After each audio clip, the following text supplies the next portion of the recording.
성부와 성자와 성령의 이름으로 말씀을 드립니다. 샬롬. 드디어 대림 4주일입니다. 그죠? 보시는 것처럼 제대 앞에 있는 대림다발의 모든 초들이 이제 점등이 되었습니다. 지금껏 기대와 희망으로 대림절을 지키신 우리 교우님들에게 기쁨과 영광이 함께 하시기를 주님의 이름으로 축원드립니다. 이제 긴 기다림은 끝이 났습니다. 마치 산모가 10개월 동안 건강하게 임신기간을 잘 채우고 이제 마지막 출산 날만을 기다리는 것처럼 이제 우리는 오늘 저녁에 성탄만 우리에게 남아 있습니다. 그래서 이 시간은 말씀하신 대로 이루어지길 바랍니다 라고 하는 제목으로 말씀을 나누고자 합니다. 오늘 말씀을 통해서 저희가 먼저 기억해야 할 것은 하나님께서 주도하신다 하는 것입니다. 우리가 살아오면서 수많은 행사들을 이렇게 경험했는데요. 큰 행사를 보면 주관사라고 있죠. 주관사도 있고 후원도 있는데 그 행사를 주관하는 그런 곳이 분명히 있습니다. 또 작은 행사나 가정의 행사도 이렇게 보면 주도하는 사람이 꼭 한 명 이상은 꼭 있게 마련인 것이죠. 주관사가 어떻게 하느냐, 주도한 사람이 어떻게 하느냐에 따라서 행사의 성패가 갈리기도 합니다. 우리들은 지금껏 자기 주도하에 인생의 계획을 세우고 그대로 진행만 되면 내가 참 성공된 인생을 살겠다라고 하는 그런 생각을 많이들 갖지만 굉장히 지극히 인간적인 생각의 한계에 우리에게 부딪히게 됩니다. 삶은 나의 주도로 이루어지는 것 같기도 하지만 실은 내 주도로 내 인생과 내 삶이 그렇게 완성되어 가지는 않는다라고 하는 그런 안타까움이 있습니다. 오늘 성경은 이런 우리들에게 이 세상 모든 것은 하나님의 주도 아래 섭리되고 있다라고 하는 것을 분명하게 깨우쳐 주고 있습니다. 오늘 일독서를 보면 다윗 왕의 그 이야기가 나오는데요. 다윗 왕은 하나님의 은총으로 실은 주변에 있는 수많은 적들을 이제 물리치고 어떻게 보면 편안한 삶을 이렇게 살게 되었습니다. 그래서 왕궁도 짓고 좀 나라다운 나라를 이렇게 세워서 지내게 됐는데 아직까지도 주님의 법궤는 휘장, 오늘로 말하면 그냥 큰 대형 천막 안에 이렇게 있더라라고 하는 것이죠. 그래서 딴에는 참 우리가 볼 때는 기특한 생각인 것이죠. 스스로 나는 이렇게 좋은 집에 사는데 내가 하나님의 집을 좀 지어드려서 하나님을 좀 기쁘게 해드리겠다. 얼마나 기특한 그런 생각입니까? 그러니까 그 당시 예언자가 이제 나단이었는데 나단 예언자도 보니까 기특하단 말이죠. 그러니까 임금 뜻대로 하십시오. 오늘 그 말씀을 3절로 이렇게 얘기합니다. 나단이 왕에게 아뢰었다. 야훼께서 함께 계시니 무엇이든지 뜻대로 하십시오. 당신이 생각하고 당신이 주도하래 한번 멋지게 한번 주님의 집을 지어드려 보십시오. 그러면 아마 주님도 좋아하지 않겠습니까? 인간적으로도 그렇고 신앙적으로 볼 때 굉장히 좋은 그런 신앙의 그 모습을 우리에게 보여주고 있는데요. 그런데 하나님은 그 기특한 생각을 기특하게 받아들이지 않으신다는 것이죠. 그래서 하나님께서는 나단 예언자를 통해서 다윗에게 말씀을 내렸습니다. 이 세상 모든 것이 당신의 주권 아래, 주도 아래에 있는데 네가 주도하여서 내 집을 짓겠다는 말이냐. 어? 결국은 이 예언을 전해줌으로써 다윗은 자기 주도 아래 정말로 멋있는 성전을, 하느님의 집을 하느님께 좀 지어드리려고 했던 생각을 고스란히 접습니다. 그래도 아직까지 믿음이 있는지, 그죠? 실은 성경에 보시면 그 자신이 그 성전을 짓지 않고 이제 우리가 아는 대로 솔로몬이 졌지만 성전을 건축할 수 있는 모든 기반은 다 다윗이 다 만들어놨습니다. 그리고 자기 이름으로, 그러니까 보면 이제 우리가 첫 번째 성전이 다윗 성전이 될 뻔했는데 하나님께서는 나는 내가 시키는 사람에게, 나의 집도 내가 원할 때. 그래서 인간적인 그런 주도로 이루어지는 것들을 뒤로 하시고 모든 것이 당신의 주도 아래 이루어져야 된다라고 하는 그런 분명한 가르침을 오늘 주시고 있는 것입니다. 잠언 16장 9절은 우리에게 이런 말씀을 하십니다. 사람은 속으로 제 할 일을 계획해도 그것을 하나하나 이루어 주시는 분은 하느님이시다.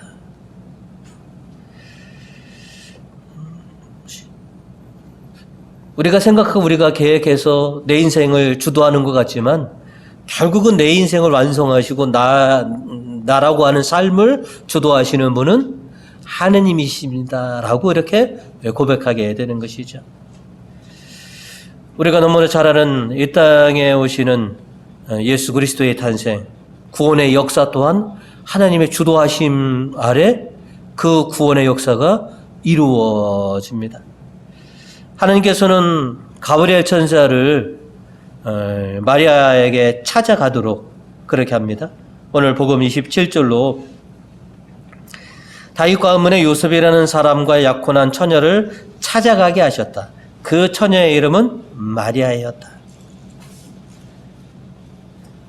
하나님의 주도로 마리아를 통해 이 땅에 예수 그리스도가 탄생하시게 하신 것. 마리아가 원해서 예수님을 잉태한 것이 아닙니다. 제가 그리스도의 모친이 되고 싶습니다. 저를 통해서. 마리아가 원해서 온 거가 아니라 하나님께서 찾아가셨다. 가브리엘로 하여금 찾아가게 하셨다. 이 구원의 역사 또한 하나님의 주도하에 그렇게 성취된 것이죠. 하나님께서는 우리들이 때로는 하찮게 여기는 것을 통해서도, 하찮게 여기는 사람을 통해서도 당신이 선택하고 당신이 주도하여서 놀라운 하나님의 역사를 만들어내시는 분이 바로 우리 하나님이시다라고 하는 것이죠. 자, 다윗이 오늘날에도 성왕이라고 일컬어지지만 다윗이 어린 시절을 보면 천하디, 오늘로 말하면 3D 업종 가운데 하나인 목동이었던 그 어린 다윗을 택하셨고, 그죠? 그로 하여금 전국 12부족을 다 통일시켜 주셔서, 그죠? 단일왕을 만들어낸, 그것이 다 하나님의 주도였었다는 것이죠. 시편 20절은 그래서 이렇게 우리에게 전하고 있습니다. 나는 나의 종 다윗을 찾아내어 나의 거룩한 기름을 부어 주었다.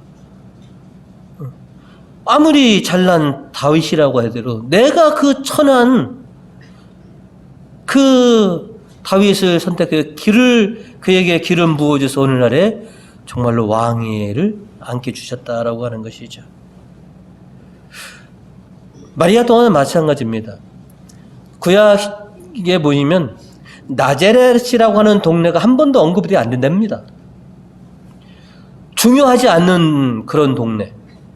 그리고 정말로 그 동네에서 주목받지 못했던 그냥 한 처녀를 통해서, 그죠? 모든 여인 중에 복된 그 여인이 되게 하는 것, 이게 하나님의 주도하심이다라고 하는 것이죠.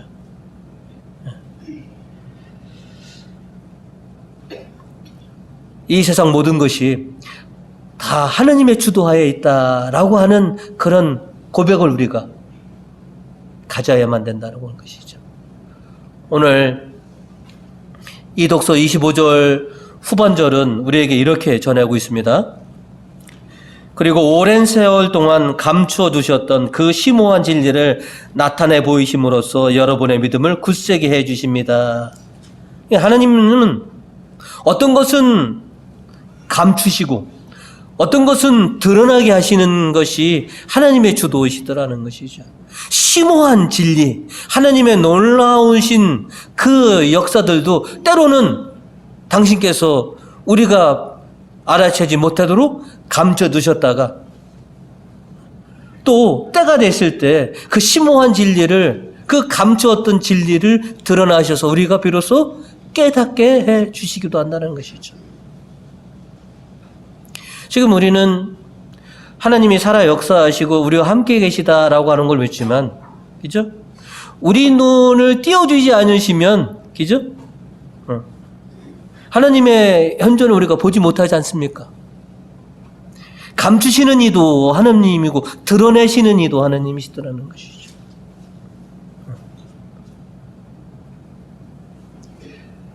이 세상 모든 것들이 다 하나님의 손길 아래에 있습니다. 하나님의 주도 아래에 있다라고 하는 것이죠. 다윗의 삶을 주도해 주셨던 하나님, 그리고 마리아의 삶을 주도해 주신 하나님, 이제 그 하나님께서 이제 오늘 저와 여러분을 택하셨고, 그죠? 저와 여러분의 삶을 주도해 나가신다라고 하는 것이죠. 자, 그러면 저와 여러분을 통해서 하나님께서 이루시고자 하는 것이 무엇인가 하는 것이죠. 당신이 택하시고 당신이 주도해서 다윗을 통해서 이루시고자 했던 뜻을 다 이루셨습니다. 그죠? 마리아를 주도하셔서 마리아를 통해서 당신께서 원하시는 일들을 이루셨던 그 하나님께서 저와 여러분을 주도하셔서 당신의 무엇을 이루시기를 그렇게 원하시고 계실까? 오늘 우리가 깨달아야 할 것이 바로 그거인 겁니다. 주님께서 나를 주도하셔서 나를 어디에 있게 하신가? 나를 통해서 하나님의 무엇을 드러나게 해 주실 것인가? 그저 주님의 주도 아래에 있는 우리들, 그저 내 인생을 오롯이 다 주님에게 맡기고 내가 아무리 길고 잘나고 아무리 뛰어나도 모든 것이 다 주님의 손바닥 아래에 있습니다. 주님의 주도 아래에 있습니다. 라고 하는 이 신앙 고백을 통해서 그저 주님께서 나를 통해서 기쁘게 쓰여질 수 있도록 우리 모두를 다 온전히 바칠 수 있는 그런 우리 교우님 되시기를 주님의 이름으로 축원드립니다.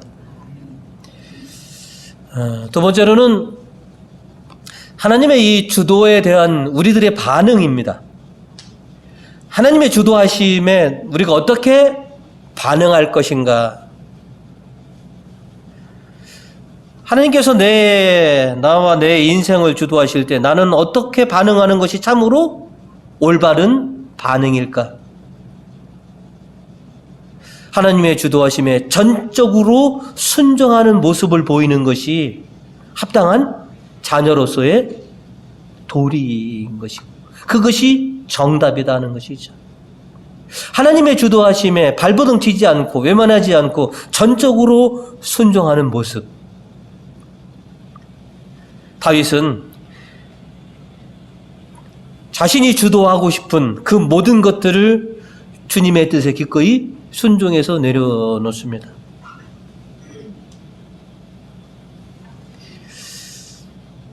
주님의 주도하심에 예라고 대답하는 것이 쉽지만은 않다는 것이 우리가 지금껏 살아오면서 우리의 경험으로 통해서도 잘 알고 있습니다. 그죠? 주님의 뜻에 예라고 대답하는 게 얼마나 힘듭니까?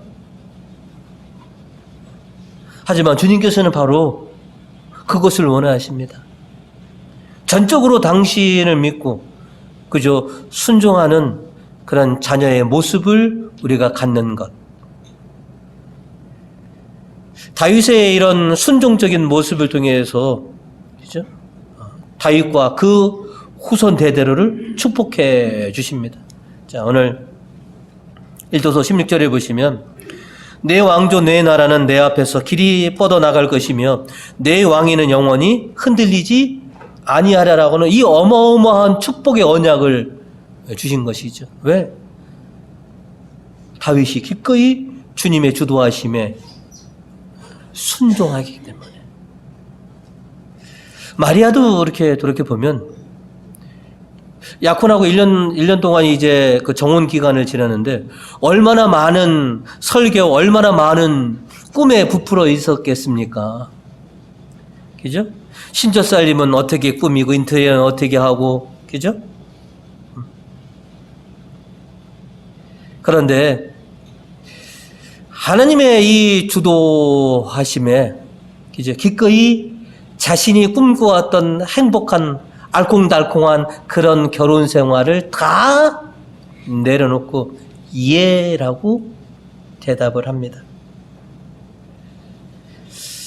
동정녀의 잉태라고 하는 임마누엘이라고 하는 놀라운 사건은 이렇게 전적으로 자신을 주님께 순종하는 그 신앙의 자세 위에 이루어졌다라고 하는 사실을 우리가 분명히 또 기억해야 합니다. 근데 쉽지만은 않았습니다. 그죠?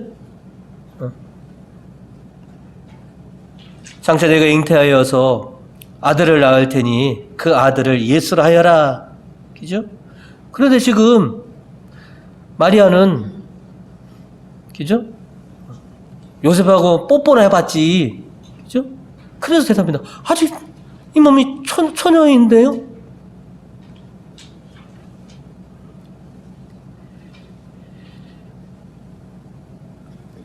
그래서 하나님께서는 그 마리아가 신앙적으로 순종할 수 있도록 납득을 시켜주시죠. 내 사촌 엘리사벳을 봐라. 그죠? 자, 36절을 보시면, 36절과 37절을 보시면, 내 친척 엘리사벳을 보아라. 아기를 낳지 못하는 여자라고들 하였지만 그 늙은 나이에도 아기를 가진 지가 벌써 6달이나 되었다. 그리고 37절, 하나님께서 하시는 일은 안 되는 것이 없다.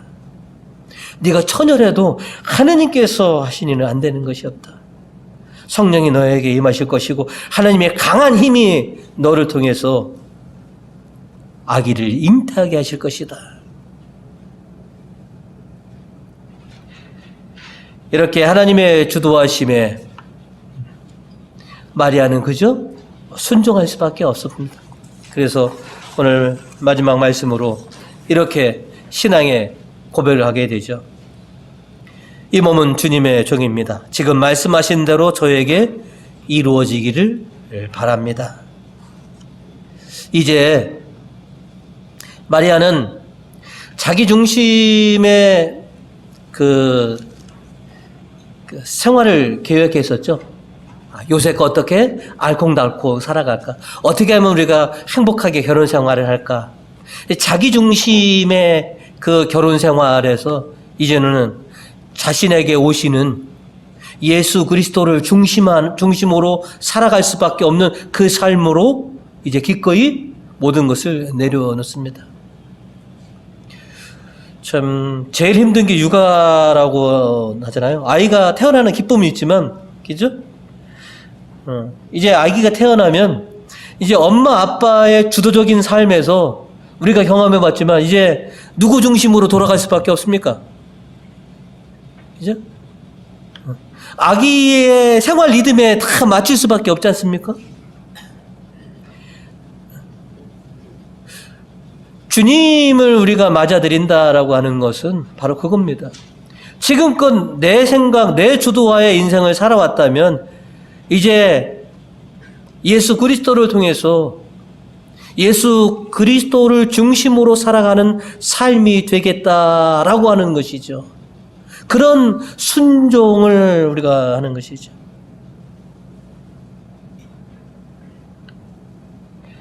마리아의 확고한 믿음과 신앙이 참 놀랍고 심오한 진리를 세상에 드러내게 한 것입니다. 물론 우리가 이렇게 만약이라고 했으면 마리아가 끝끝내 아니라고 하셨다면 또 하나님은 또 어떤 인생을 주도하여서 분명히 당신의 뜻을 관철해 내셨겠죠. 하나님께서 바라시는 것이 있습니다.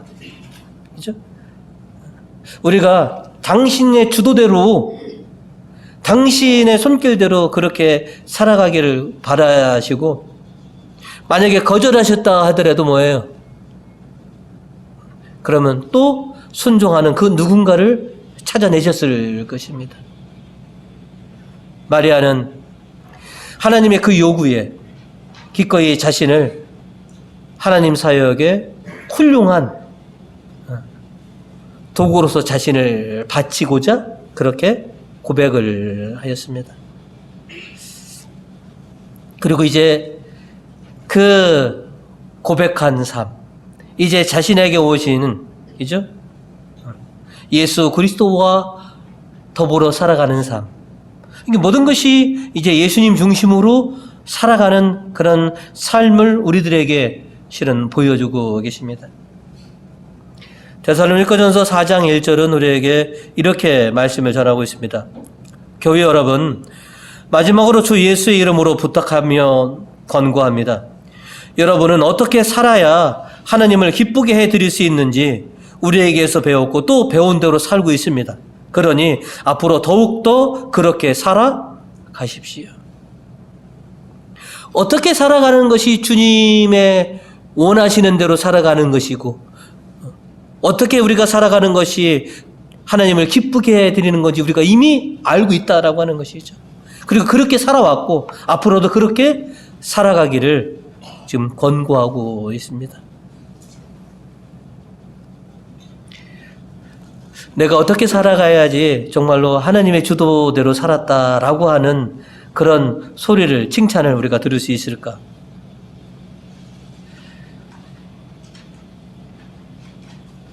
때로는 겁이 나기도 하고 때로는 두려운 일도 있을 것입니다.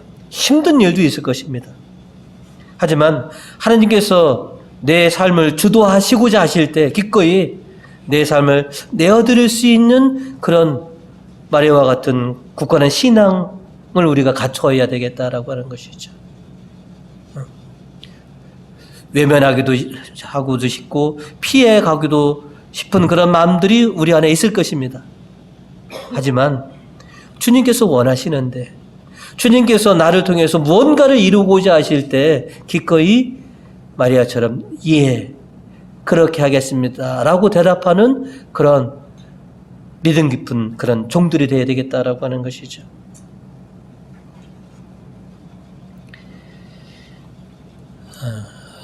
주님께서는 부족한 저희들, 그죠?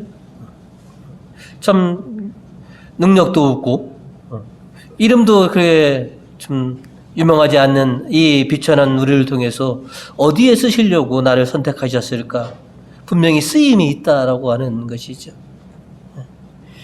이제 부족하지만 주님께서 원하시고자 하실 때 주님께서 나를 통해서 당신의 뭔가에 대한 심오한 그런 진리를 완성해 가고자 하실 때 기꺼이 나 자신을 내어드릴 수 있는 주님의 자녀들이 되어야 되겠다라고 하는 것이죠. 이제